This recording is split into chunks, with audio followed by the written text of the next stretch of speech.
People often retell events with quiet confidence, unaware small details have shifted. They describe conversations slightly differently each time, yet feel completely certain.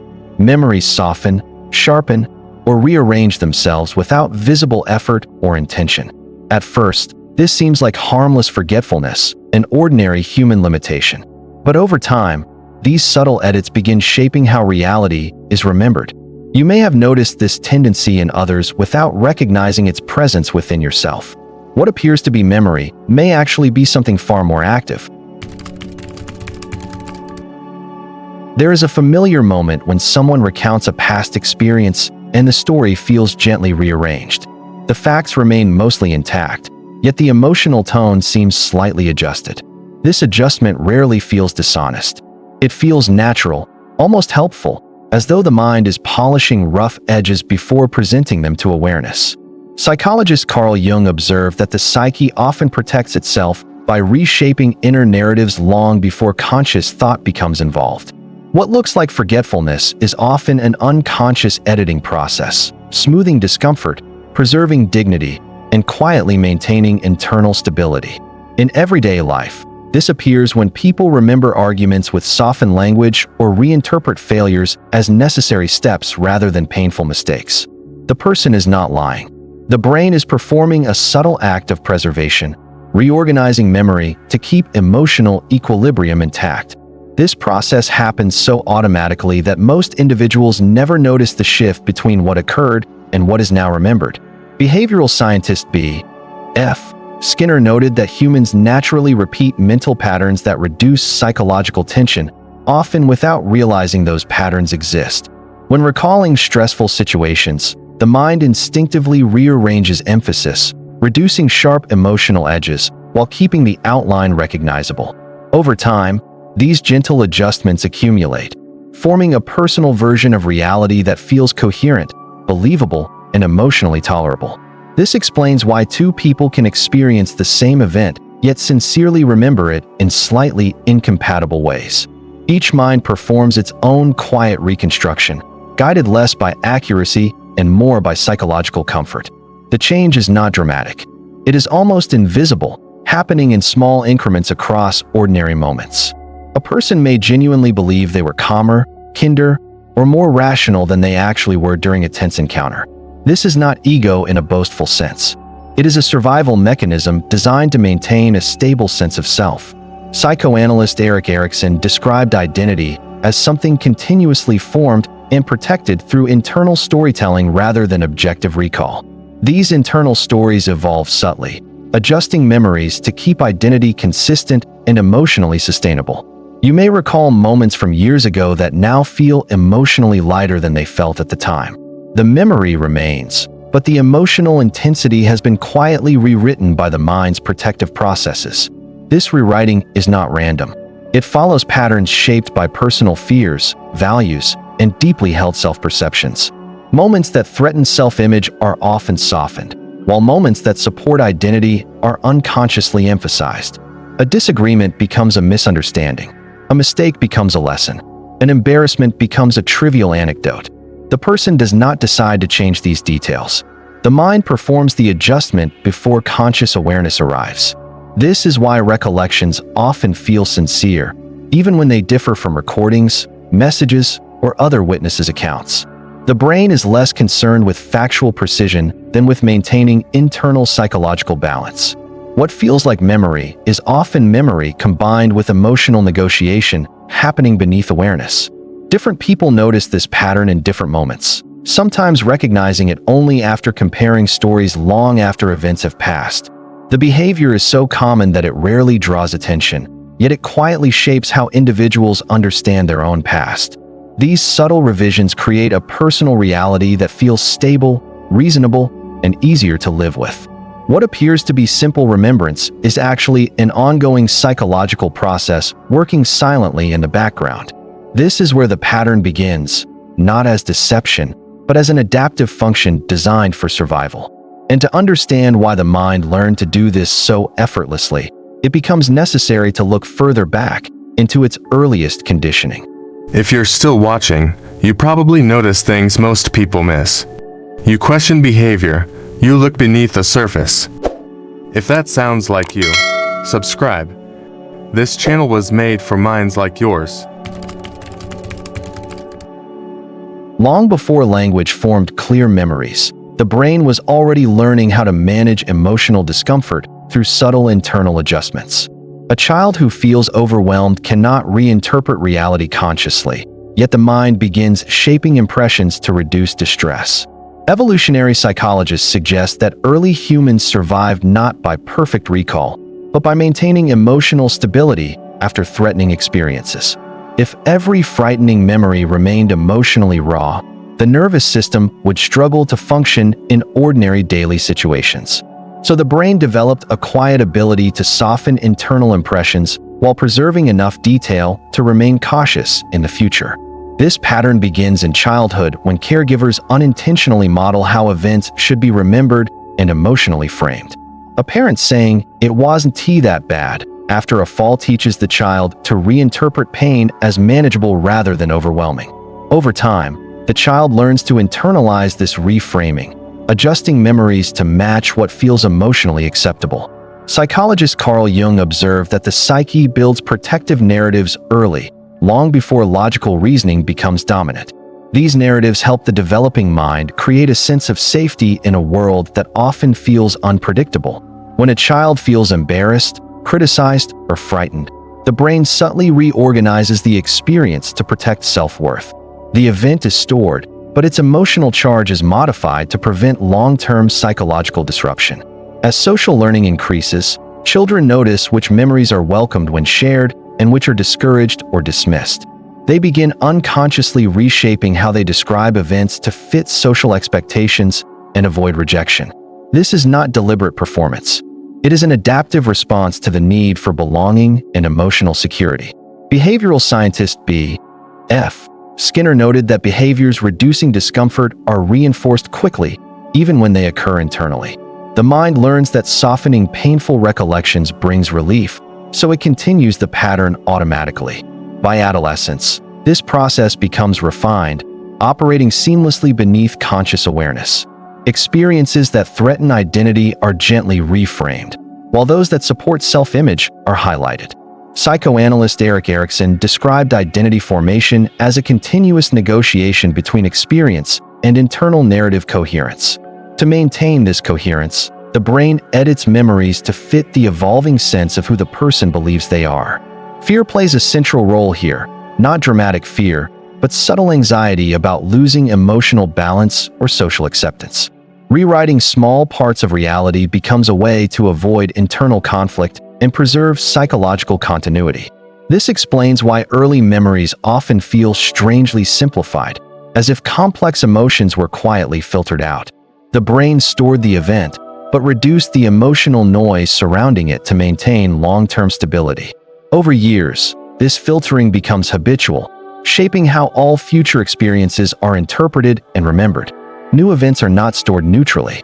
They are immediately processed through this protective adjustment system. What happened is recorded alongside what feels safer to believe about what happened. This dual storage creates a personal reality that feels authentic, even when it subtly differs from objective accounts. The person is not trying to distort truth. The mind is trying to preserve emotional survivability. What begins as a childhood coping pattern becomes an automatic adult perception filter. This filter operates continuously, adjusting reality in real time before memory even settles.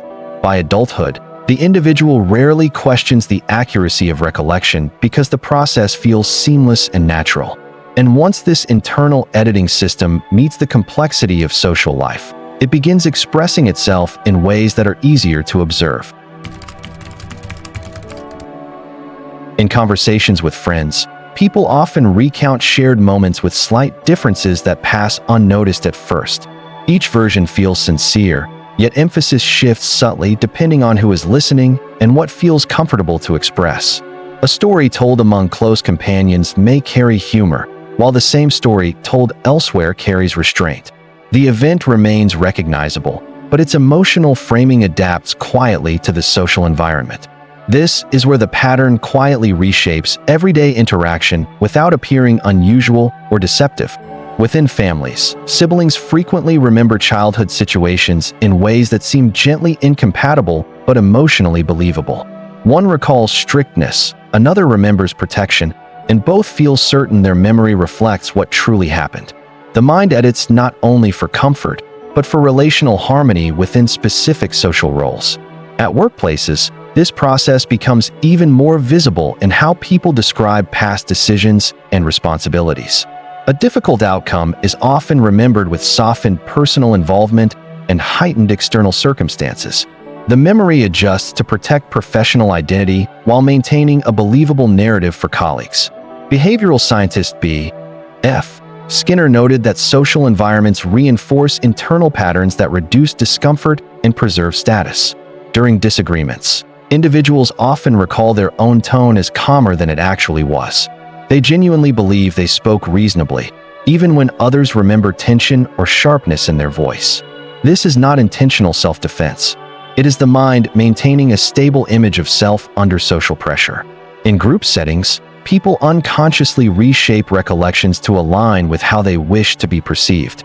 Moments of hesitation become remembered as careful thinking rather than uncertainty or fear. Situations where they felt overlooked may later feel like deliberate distance rather than social exclusion. The internal editing system adapts memories to fit roles such as friend, partner, employee, or leader. Psychoanalyst Erikson described how identity shifts slightly depending on social context, guided by internal storytelling. These shifting stories allow individuals to feel consistent within changing relational dynamics. Different people notice this pattern in different moments.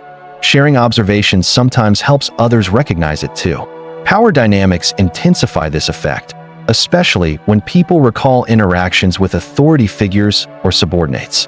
Memories adjust to reduce feelings of vulnerability or guilt while preserving a sense of dignity.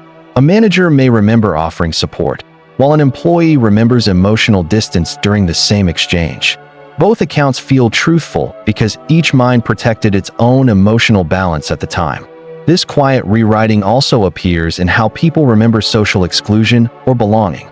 Moments of awkwardness may later feel like deliberate choice, protecting self-esteem from remembered discomfort. The brain reframes experiences to reduce lingering emotional friction in social memory. What looks like simple storytelling is often the mind aligning past events with present identity. These adjustments happen so smoothly that people rarely compare versions closely enough to notice. Over time, entire relationships are remembered through gently edited narratives that feel coherent and stable.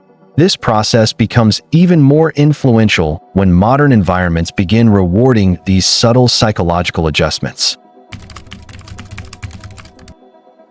Modern life quietly rewards the mind's tendency to reshape reality in small, comforting ways. Digital spaces allow people to present curated versions of events that feel emotionally easier to revisit later. Photos, captions, and timelines become external mirrors reflecting edited memories back to the individual. What is shared publicly often becomes the version most easily remembered privately. This is where the pattern gains reinforcement from technology without drawing attention to itself. Social platforms encourage selective recall by highlighting moments that appear joyful, confident, or meaningful. Difficult experiences are rarely documented with the same visibility, slowly fading from accessible memory. Over time, the archive of one's life becomes biased toward emotionally acceptable fragments. Behavioral scientist B.F. Skinner noted that rewarded patterns strengthen quickly, even when the reward is subtle. Receiving affirmation for a polished version of events teaches the mind which memories are safer to preserve.